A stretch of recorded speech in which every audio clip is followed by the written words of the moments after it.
guys, my name is Lauren and welcome to my channel. If you don't already know from my last few videos, I'm training for my third 50K race. So it's coming up in just a few weeks. I think it's about 3.5 weeks out. So the last few weeks I've been building my volume, starting my longer, 20-mile trail runs on the weekends, keeping up with my workouts, and I wanted to talk today a little bit about recovery. So as I've been building my mileage, increasing my long runs, and increasing my workouts, I wanted to share some of the things that I incorporate on a weekly or daily basis to help me recover from the additional training volume and keep me healthy and help me get to the starting line on race day feeling as good as possible. So the first thing I wanted to talk about is something we all know, hydration. So as an example, just sitting on my desk right here, I usually have, 3 or 4 drinks out. I usually have some sort of electrolyte replacement, water, coffee. I don't usually have a smoothie, but I did just finish my morning track workout, so I did get myself a smoothie. It's important to stay hydrated, especially before and after your runs. So most days, I'd say about half the time I run in the morning, half the time I run in the evening. Depends a lot on my work schedule.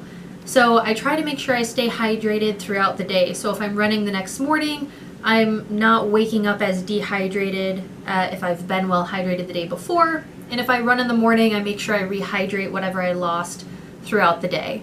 So I usually always have water and some sort of electrolytes with me during the day. If my mileage is over 60-70 miles a week, I'll usually take electrolytes on a daily basis. So I most often use Nuun, which is an electrolyte replacement option. So they're just these little tabs that are stuck together. They're just these little tabs you drop into your water. It gives it a little bit of flavor. There's very few calories, no sugar. I think it's maybe 5 calories and no sugar, just to give me a little bit of that extra help replenishing what I lost. I noticed if my volume goes a bit higher, like over 60-70 miles a week, and I don't take electrolytes, I feel like a lot of the water that I'm trying to put into my system isn't being absorbed. It's almost like it's going right through and it's not being taken up and used as efficiently. That's what electrolytes help with. It helps your body regulate your water intake and your water use. So I do recommend taking some electrolytes if you're building your volume and if you're running a lot more, especially in the summer. If it's hot out, you're losing a lot of that through sweat. You want to make sure you replace it. So I don't keep track of exactly how much I drink. So I'd say I drink at least 10 cups of water a day, probably more, especially when my volume's high. So you guys probably already know this, but just a good reminder, make sure you stay hydrated and make sure you use electrolytes. If your volume's pretty high, you don't have to use Nuun. You can use whatever electrolyte replacement you like best, whatever tastes good to you, whatever sits well in your stomach. But make sure you're taking in some sort of electrolytes in addition to all the water. So something else I wanted to mention is sleep. So sleep is very, very important. I really do prioritize sleep. And I know this isn't something everybody can do depending on your work life, your home life, your family, kids, whatever it might be that might be preventing you from getting as much sleep as you want. But I do my best to get close to 8 or 9 hours of sleep a night. So I do notice if my sleep goes under 8 hours a night, especially for more than even 1 or 2 nights in a row, I do start to feel a difference. So if you have to go to bed earlier, if you have to try to take a nap in the afternoon, try to get enough sleep to help your body recover from all the work you're doing. And there are a few tips that help me get a restful night's sleep. So having a dark room, I'm sure we all know that. You'll sleep a lot better if your room is dark and cool than if it's bright and warm. So I do try to make sure my bedroom is cool and dark when I'm getting ready for bed. I do live near a busy street, so it's often not possible for my room to be very quiet. So I do often rely on some sort of white noise to help mask all the ambient noise in my environment. So this usually comes in the form of an air purifier that I have running in the bedroom pretty much 24/7. It does create a little bit of white noise. A fan can also help create white noise, or an air conditioning unit, something like that, can help create white noise. And I do have a white noise app on my phone that I use mostly when I travel. So You can see it down here. It's like a pink icon with a little bit of sound, like sound bars on it. It's just called White Noise. It was free to download, and there are a lot of different sounds to pick from there. You know, sounds like fans and air conditioners, or rainfall and waves and storms and things like that. So if I'm traveling and I don't have as much control over the noise in my environment, I will play that White Noise app near the head of the bed to help drown out any ambient noise or other people in the hotel or neighbors, traffic, whatever it is. And that does help me sleep a lot better. Something that I've recently begun trying to see if it helps me sleep better is a weighted blanket. And for some people, at least, people with stress and anxiety or trouble getting deep, restful sleep, sometimes a weighted blanket can help you relax and help you feel a little bit more calm and secure and help you sleep a little bit better. So I did get a weighted blanket about a week ago. It's a little bit too warm right now for me to keep it on during the night. I usually find myself throwing it off sometime while I'm sleeping.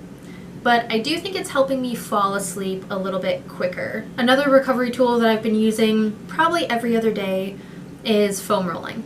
So if you haven't seen it before, Luis and I did make a video on foam rolling and proper technique on my channel already if you want to go check it out.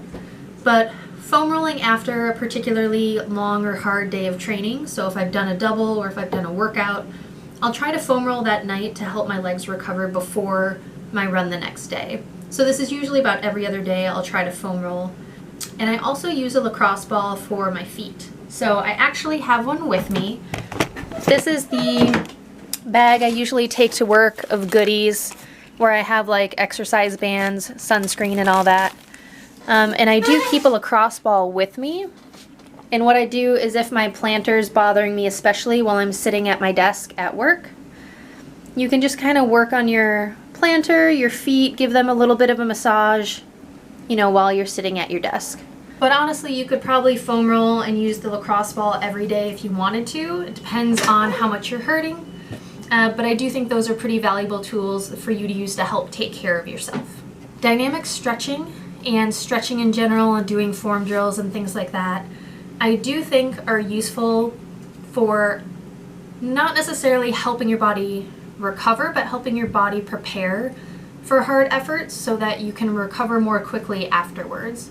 So I'll admit I'm not the best at doing all the form drills that I plan to do or that I should do, but I do notice that when I do them, it usually makes the workout or the run go a little bit better. My biomechanics are a little bit better, and I'm a little bit less likely to have extra aches and pains after I'm done running.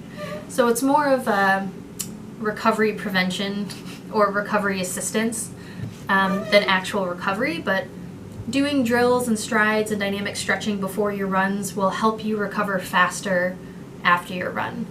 So fueling after your workouts is also very important and something I don't always do as well as I should. So you might have heard before that there's kind of an optimal window after you finish a workout in which to kind of refuel your body. So kind of that 30 to 60 minute window after you finish a workout is kind of the best time for you to have, you know, a nice wholesome meal or a protein shake or a smoothie or something to help replenish all the energy your body just lost, everything it just burned off. So I'm not always the best at this, especially if I've driven somewhere for a trail run and then you're visiting with friends after, and then you drive home, and then you want to shower, and then you start cooking, and then, you know, it ends up being quite a while before you eat. So I've tried to get better about taking at least a little something with me so that I have it after the run, whether that's a bar or a smoothie, shake, recovery drink, something to just get in your body as soon as you're done with your workout to help your muscles start recovering and refueling as soon as possible. And the last thing I'll mention is an ice bath. So I've never taken an ice bath before until this past weekend. So 2 days ago, I did a 21-mile run where we summited this local mountain twice in a row. So it should have been almost 7,000 feet of gain. My watch said it was closer to 65. But, you know, it was a really long run. It was like over 4 hours. We were out there most of the morning.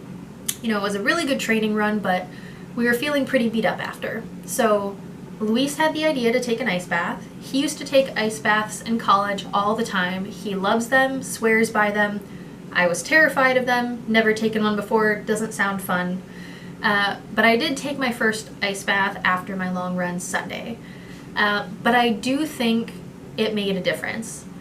So we took the ice bath as soon as we got home after our long run, and even the rest of that day, that night, and the next day, I felt pretty normal. Like, I didn't have that soreness and achiness from Sunday's training run and the 5-mile race I did the day before, a cross-country race. So it was a pretty big training weekend. I was expecting to feel pretty bad for a couple days, but I actually felt way better than expected. We just stopped at the gas station on the way home, got a $5 bag of ice, filled up the tub, dumped in the ice. The ice bath, 21 miles, 7,000 feet of climb.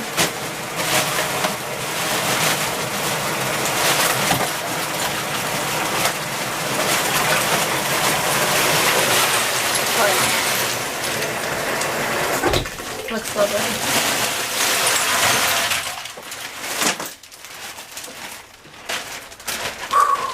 Have This fun. is what we used to do in college.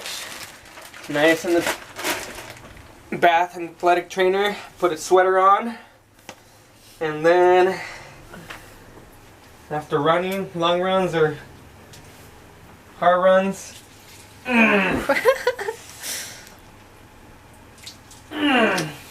the only difference is that we had little foot things to cover your feet. You could have left socks on, right? Yeah, but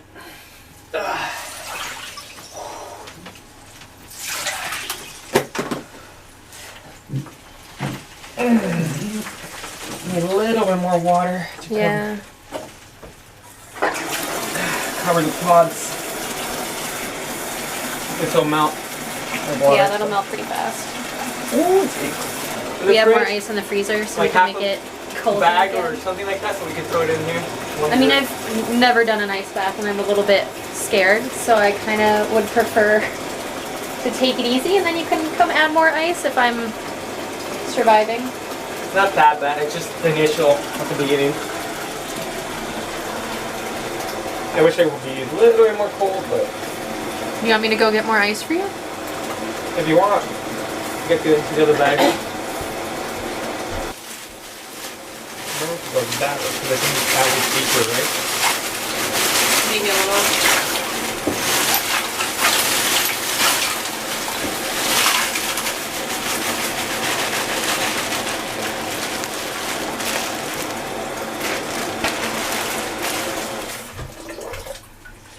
Yeah, I think this is deeper. Oh, yes. Deeper. I think the hardest part is when it gets to your abdominal area. That phone's looking a little precarious. Oh, your phone's water resistant, isn't it? Yeah. It's not really that much of an ice to water ratio. Does this water actually feel like... At least my toes are out. Oh, that's not crazy. No. It's not as cold as ice. It's... Yeah. I mean, it's cold, but it's not as bad It's like as... 50 something. It's like that Tough Mudder race where they have the ice in the water. Yeah. It's like maybe 58, 59. Oh, I think I could do this. Yeah. Okay, that's not as bad as I thought in it college, I was. used to do like, which is not as recommended, 45, 42. What temperature is an ice bath supposed to be? Around 50. What do you think this is? 55? Probably like, yeah, around 55. Okay. Yeah, I could probably do this. It's not as bad. Yeah. Alright, I'll go make breakfast sandwiches. Mm. Okay. Gonna make some breakfast sandwiches using some English muffins, some turkey ham, cheese, and egg. So we're probably gonna make 4 sandwiches, 2 for each of us. Each one's gonna have, 1 egg, 1 slice of ham, 1 slice of cheese, and probably some Cholula and ketchup. So I'm gonna get these sandwiches ready while Luis is in the ice bath, and then he'll probably get out and eat while I hop in the ice bath, and we'll try and do a little bit of post-long run recovery. So the first 2 sandwiches here, 1 egg, 1 slice of turkey ham, 1 slice of cheese on each one. Toasting the first English muffin bun here. Says the first 2 breakfast sandwiches will be done. Alright, Lauren, this is your first time getting...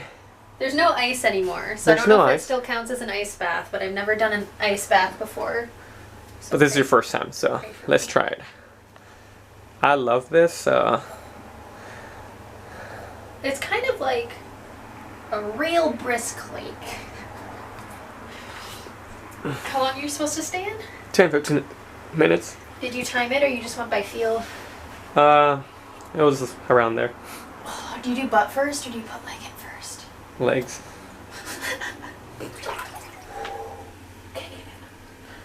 Okay, I think the worst is over. I didn't make the same mistake you did. I put on high-waisted shorts so I can get my stomach. So scoot back. Okay, I'm getting there. I'm getting there. Legs straight. Yes, I'm getting there. Let's give me some time. Okay, everything's in. Alright. So far, so good? It's not as bad as I thought it'd be. Maybe because there's no ice left. And it's probably not as cold as what it's supposed to be. But it's probably good for a first attempt. Okay, this isn't terrible. I think I can do this. Are you allowed to drink tea? Yeah. Staying warm. That's why I wear a jacket or a sweater. Okay, this is fine. It's kind of like when you go to the beach. Once you're in the water, you're fine. Yeah. You just have to get in the water. This isn't terrible. Trick is not to move. Because if you move, you feel the cold. I was just making sure the top of my quad was covered. Okay. Same. Okay. Go eat your breakfast sandwich. Okay, it's been maybe like 12 minutes. How do you feel? 15. Stiff. Stiff? It's not as cold as it's supposed to be, so it honestly doesn't feel terrible right now. I'm just stiff and hungry. Okay. We'll see how the day goes. Gonna go eat our breakfast sandwiches now. Alright. So hopefully these kind of tips and ideas and things that I use to help me recover when my volume's getting really high, hopefully you found them useful too, and maybe you can incorporate some of them into your training to help you stay happy and healthy as you're running and help you recover from your training load a little bit quicker. So good luck to everybody doing fall marathons or fall ultras. Thanks for watching, and I'll see you guys next time.